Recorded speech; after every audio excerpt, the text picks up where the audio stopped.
La llamada de Cthulhu. Capítulo primero. El horror en arcilla.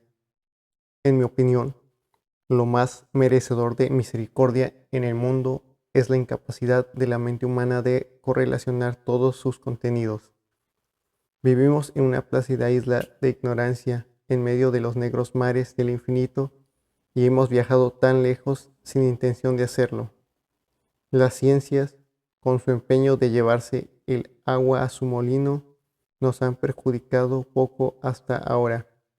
Pero un día, las piezas desunidas del conocimiento disperso serán colocadas y darán lugar a tan terrorífica visión de la realidad y del espacio lleno de amenazas que ocupamos, que o bien nos volveremos locos ante tal revelación o bien tendremos que huir de la mortífera luz hacia la paz y la seguridad de una nueva era de tinieblas. Los teósofos han averiguado la asombrosa grandeza del ciclo cósmico en el que nuestro mundo y la raza humana son solo accidentes transitorios. Han insinuado extrañas supervivencias en tales términos que helarían la sangre si no estuvieran enmascarados por un suave optimismo. Pero no procede de ellos la única visión de eones prohibidos que me produce escalofríos cuando pienso en ella y me enloquece cuando sueño. Esa visión, como todos los destellos de la verdad, surgió del accidental ensamblaje de cosas separadas, en este caso, un viejo artículo de periódico y las notas de un profesor muerto. Espero que nadie más consiga hacer esta reconstrucción, por supuesto, si sobrevivo. Yo no proporcionaré a sabiendas a nadie ni un eslabón de tan horrible cadena. Creo que el profesor también tenía la intención de guardar silencio con respecto a la parte que él sabía y que habría destruido sus notas si no le hubiera sobrevenido de formar súbita muerte.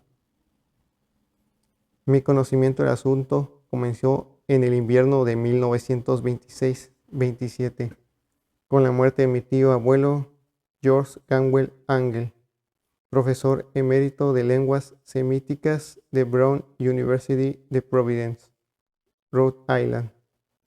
El profesor Angell era ampliamente reconocido como una autoridad en inscripciones antiguas y a referencia constante para los directores de los más eminentes museos, que solían recurrir a él, razón por la que su muerte, a la edad de 92 años, sea recordada por muchos.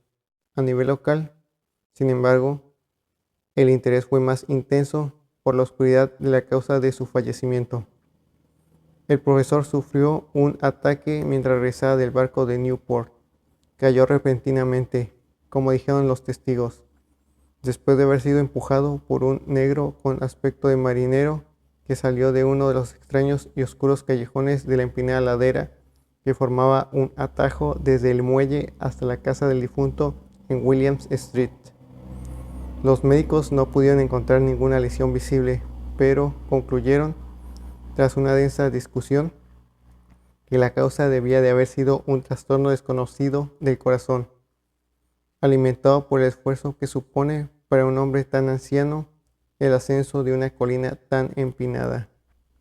En ese momento no vi ninguna razón para disentir de este diagnóstico, pero después me sentí inclinado a dudar de él y a más que dudar. Como heredero y albacea de mi tío abuelo, porque murió viudo y sin hijos, se esperaba de mí que revisara sus papeles con cierta minuciosidad, y para ese propósito trasladé todos sus archivos y cajas a mi alojamiento en Boston.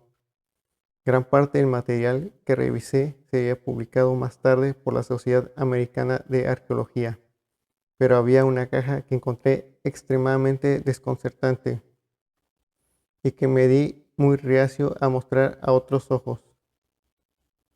Había sido cerrada y no encontré la llave hasta que se me ocurrió examinar el llavero personal que el profesor llevaba siempre en el bolsillo. Fue entonces cuando logré abrirla, pero solo para encontrarme con una barrera mayor y más cerrada. ¿Cuál podría ser el significado de los bajorrelieves de arcilla extraña y las anotaciones inconexas, las divulgaciones y los recortes que encontré, se había vuelto crédulo mi tío y en sus últimos años de las imposturas más superficiales, decidí buscar al excéntrico escultor responsable de esta aparente perturbación de la paz mental de un anciano. El bajorrelieve era un rectángulo áspero de menos de 1 pulgada de grosor y aproximadamente 5 por 6 pulgadas de área, obviamente de origen moderno. Sus diseños, sin embargo, estaban lejos de ser modernos en cuanto a atmósfera y sugerencia, porque aunque los caprichos del cubismo y el futurismo son muchos y salvajes, a menudo no reproducen esa críptica regularidad que se esconde en la escritura prehistórica, que era lo que ciertamente parecían ser la mayor parte de estos diseños, aunque mi memoria, a pesar de estar muy familiarizado con los documentos y colecciones de mi tío, no logró identificar a este alfabeto en particular, ni siquiera llegar a encontrar alguna remota relación con otra escritura. Sobre aparentes jeroglíficos había una figura de intención evidentemente pictórica, aunque su ejecución impresionista impedía una idea muy clara de su naturaleza. Parecía ser una especie de monstruo, símbolo que representaba un monstruo, de una forma que solo una imaginación enferma podía concebir. Si digo que la mía, que es algo extravagante, produjo imágenes simultáneas de un pulpo, un dragón y una caricatura humana, no sería infiel al espíritu de esa cosa. Una cabeza de octópodo con tentáculos coronaba su cuerpo grotesco y escamoso, dotado con unas alas rudimentarias, pero fue el esbozo general del todo lo que se me hizo terriblemente espantoso. Detrás de la figura había una vaga sugerencia de un trasfondo arquitectónico ciclópeo. Los textos que acompañaban a esta rareza, a partir de una pila de recortes de prensa, habían sido recientemente escritos por la mano del profesor Angel y sin ninguna pretensión de estilo literario. Lo que parecía ser el documento principal estaba encabezado por el culto a Cthulhu, en caracteres minuciosamente impresos para evitar la lectura errónea de una palabra tan inaudita. El manuscrito se dividía en 2 secciones, la primera de las cuales se titulaba 1925 Sueño y trabajo sobre el sueño de H. A. Wilcox, Thomas St. Seven Providence, Rhode Island, y la segunda narración del inspector John R. Legras, Bienville, Saint 121, Nueva Orleans, Los Ángeles, en 1908, AAS MTG, sobre los mismos y sobre el informe del profesor Webb. Los otros documentos manuscritos eran todos notas breves, algunas de ellas relatos de extraños sueños de diferentes personas, otras citas de libros y revistas teosóficas, en especial Atlantis y el continente perdido de Lemuria de W. Scott Elliot.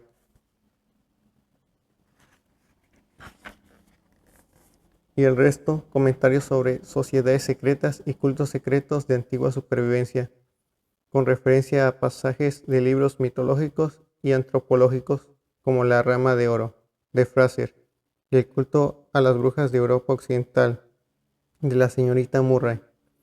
La mayoría de los recortes hacían referencia a raras enfermedades mentales y un brote de locura maníaca colectiva que aconteció en la primavera de 1925. La primera mitad del manuscrito principal contaba con una historia muy peculiar. Parece que el 1 de marzo de 1925, un joven delgado y moreno, de aspecto neurótico y excitado, había ido a visitar al profesor Angel para dejarle el singular bajorrelieve de arcilla, que entonces estaba excesivamente húmedo y fresco. Su tarjeta de visita llevaba el nombre de Henry Anthony Wilcox, y mi tío lo había reconocido como el hijo más joven de una familia excelente conocida por él, que había estudiado escultura en la Escuela de Diseño de Rhode Island y vivía solo en el edificio Fleur de Lis, construido al lado de esa institución. Wilcox era un joven precoz de genio conocido, pero muy excéntrico, y desde la infancia había llamado la atención de la gente por las extrañas historias y sueños que solía relatar. Decía de sí mismo que era psíquicamente hipersensible, pero la gente formal de aquella antigua ciudad comercial lo tenía por meramente tipo raro. No se mezclaba mucho con los de su especie. Se había ido alejando poco a poco de toda actividad social y ahora solo se relacionaba con un pequeño grupo de estetas de otras ciudades. Incluso el Club de Arte de Providence, en su afán por preservar el conservadurismo, lo había dejado ya por imposible. En la visita, según leí, se leía en el manuscrito del profesor, el escultor le pidió abruptamente aprovechar los conocimientos arqueológicos de su anfitrión para identificar los jeroglíficos del bajorrelieve. Hablaba de una manera tan sonolienta y forzada que parecía afectada y alienaba cualquier simpatía que se podía sentir por él. Mi tío mostró cierta brusquedad en sus contestaciones, porque la figura evidente de la tablilla implicaba un parentesco con todo menos con la arqueología. La réplica del joven Wilcox, que impresionó a mi tío lo suficiente como para hacer que recordara y anotara literalmente, fue una perorata fantásticamente poética que debió de caracterizar toda su conversación y que más tarde he podido comprobar que era muy propio de él, dijo. La trabilla es nueva, en realidad, porque la esculpí anoche en un sueño de ciudades extrañas, y son unos sueños tan antiguos que la melancolía de Tiro, o que la Esfinge contemplaría, o que Babilonia rodeada de jardines. Fue así como comenzó a relatar su historia de fábula que, de pronto, despertó un recuerdo dormido de mi tío y le hizo ganar su interés febril. La noche anterior había tenido lugar un ligero temblor, el terremoto de mayor intensidad de todos en Nueva Inglaterra desde hacía algunos años, y la imaginación de Wilcox se había visto profundamente afectada. Se fue a dormir y le había asaltado un sueño sin precedentes de grandes ciudades ciclópeas, de titánicos bloques de piedra y monolitos arrojados desde el cielo. Todo goteaba de un lodo verde y siniestro que parecía anunciar un horror latente. Los jeroglíficos cubrían las paredes y los pilares, y desde algún punto indeterminado había llegado una voz, que no era una voz, una sensación de caos que solo la imaginación podría transmutar en sonido, aunque los intentó hacer mediante un revoltijo casi impronunciable de letras. Cthulhu Fuertan.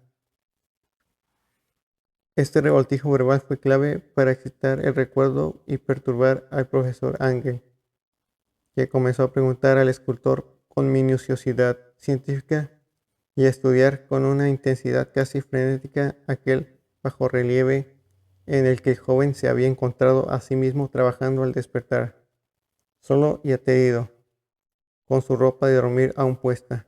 Mi tío culpó a su vejez, dijo Wilcox después, por su lentitud en el reconocimiento de los jeroglíficos y el diseño pictórico. Muchas de sus preguntas parecían muy fuera de lugar para su visitante, especialmente aquellas que intentaban conectarlo con extrañas sectas o sociedades, y Wilcox no podía comprender las repetidas promesas de silencio que le ofreció a cambio de admitir que formaba parte de algún cuerpo religioso místico o pagano extendido. Cuando el profesor Ángel se convenció de que el escultor ignoraba en realidad cualquier culto o sistema de conocimiento críptico, instó a su visitante a que le mandara informes de todos los futuros sueños que tuviera. Esto dio frutos regulares, ya que después de la primera entrevista, el manuscrito registra llamadas diarias del joven, durante las cuales relataba sorprendentes fragmentos de imágenes nocturnas cuya carga era siempre una terrible visión ciclópea de piedra obscura y goteante, con una voz subterránea o una inteligencia que gritaba monótonamente impactos sensitivos, indescriptibles excepto con un galimatías. Los dos sonidos que se repiten con más frecuencia son los transcritos con las letras Cthulhu y R'lyeh. El 23 de marzo, según apunta el manuscrito, Wilcox dejó de informar de sus sueños.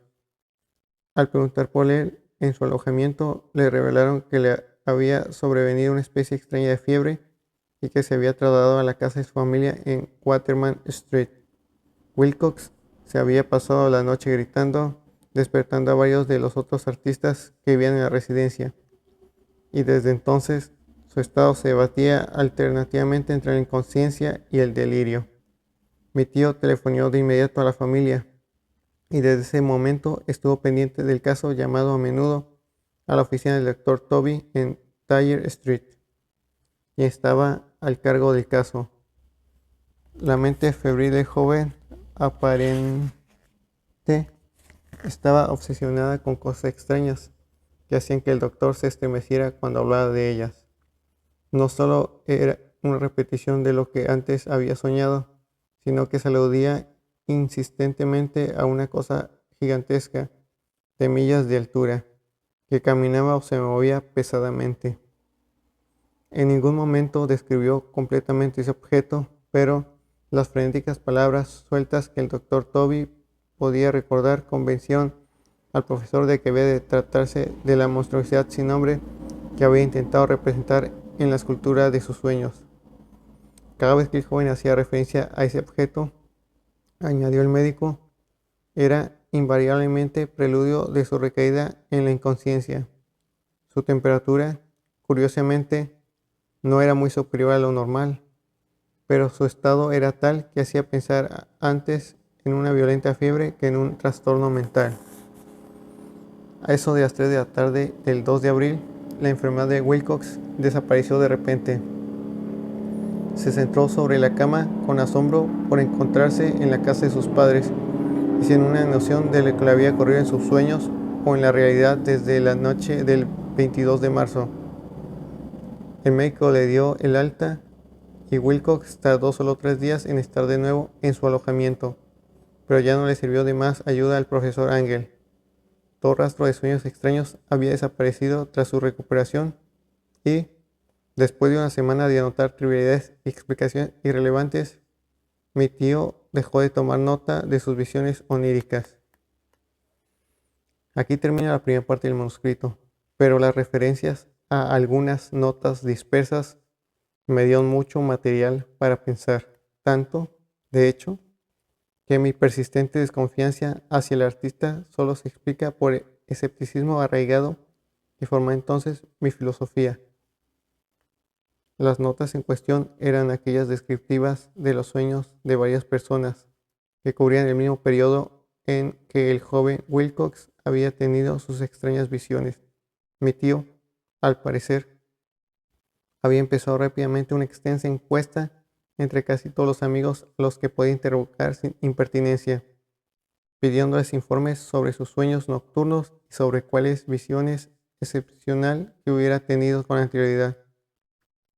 La información recibida fue, al parecer, muy variada, pero, al final, debió de haber recibido más respuestas de las que cualquier hombre común podría haber manejado sin una secretaria. Esta correspondencia original no se conservó, pero sus notas formaron un compendio completo y significativo. De promedio, en la gente normal y de negocios, la tradicional sal de la tierra de Nueva Inglaterra ofreció un resultado casi completamente negativo, aunque aparecen aquí y allá casos dispersos de visiones nocturnas incómodas, pero sin forma, entre el 23 de marzo y el 2 de abril, el periodo de los delirios del joven Wilcox. Los hombres de ciencia se vieron un poco más afectados. Si bien 4 casos daban una descripción vaga de fugaces vislumbres de paisajes extraños y en un caso se menciona el temor a algo anormal. Entre los artistas y poetas sugieren las respuestas pertinentes y entiendo que el pánico se habría desatado entre aquellos si hubieran podido comparar las notas. De hecho, al carecer de las cartas originales, sospeché que el compilador había hecho preguntas específicas y dirigido la correspondencia hacia lo que estaba decidido a resolver. Es por esta razón que yo seguí temiendo que Wilcox, que de alguna manera conocía los viejos datos que mi tío poseía, había estado embaucando al veterano científico. Las respuestas de los estetas cuentan una historia inquietante. Desde el 28 de febrero hasta el 2 de abril, una gran proporción de ellos había soñado cosas muy extrañas, pero la intensidad de los sueños era inconmensurablemente más fuerte durante el periodo del delirio del escultor. Más de la cuarta parte de los que participaron informaron de escenas y sonidos a medias similares a los que Wilcox había descrito, y algunos confesaron un miedo agudo a una gigantesca cosa sin nombre.